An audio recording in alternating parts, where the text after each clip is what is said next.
নমস্কার দর্শক বন্ধু, তৃপ্তির রান্নাঘরে আপনাদের সকলকে স্বাগত জানাই। আশা করি সকলে ভালো আছেন, আমিও ভালো আছি। আজকে আবার একটা রেসিপি নিয়ে চলে এসেছি, বেগুন দিয়ে ইলিশ মাছের ঝোল কালো জিরে দিয়ে। তো কালো জিরে দিয়ে বেগুনের এই ইলিশ মাছ দিয়ে ঝোলটা দারুণ লাগে খেতে। তো চলুন রেসিপিটা শুরু করি। আমি ইলিশ মাছটা ভালো করে ধুয়ে নিয়েছি। ধুয়ে নিয়ে নুন হলুদ সুন্দর করে মাখিয়ে দিয়েছি। ভালো করে চারিপাশে নুন হলুদটা মাখিয়ে দিলাম। কড়াতে খুব সামান্য তেল দিয়েছি, কারণ ইলিশ মাছে যেহেতু তেল বেরোয়। দেখুন মাছগুলো দিয়ে দিলাম।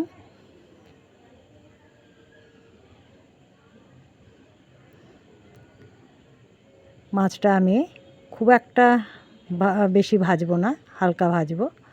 মাছটা ভেজে তুলে নিয়েছি। আর বেগুনগুলো দেখুন, একটা বেগুন হাফ করে 4 পিস করে কেটে রেখেছি। আর আলুও আমি এটা একজনের ঝোল করব, সেই অনুপাতে আমি কিন্তু রান্নাটা করছি। দেখুন ইলিশ মাছটা তুলে নিয়েছি, কতটা তেল বেরিয়েছে। কিছুটা তেল তুলে রাখলাম, আর সামান্য একটু তেল দিয়ে বেগুনগুলো আলুগুলো দিয়ে দিলাম। বেগুন আলুটা বেশ ভালো করে ভাজবো।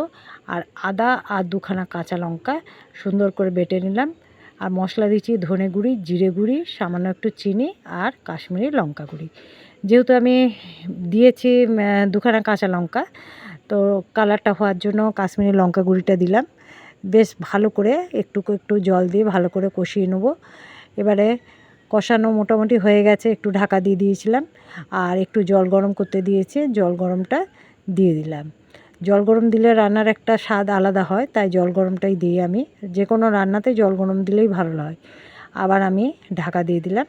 আলুগুলো সিদ্ধ হবে। বেগুনটা তো সিদ্ধ হয়েই গেছে, ভাজতে ভাজতে মানে কষতে কষতে সিদ্ধ হয়ে গেছে। তো দেখুন একদম সুন্দর হয়ে গেছে। মাছগুলো দিয়ে দিলাম। মাছগুলো দিয়ে আরেকবার ফুটিয়ে নিচ্ছি। দেখুন আলুটা একদম সুন্দরভাবে সিদ্ধ হয়ে গেছে।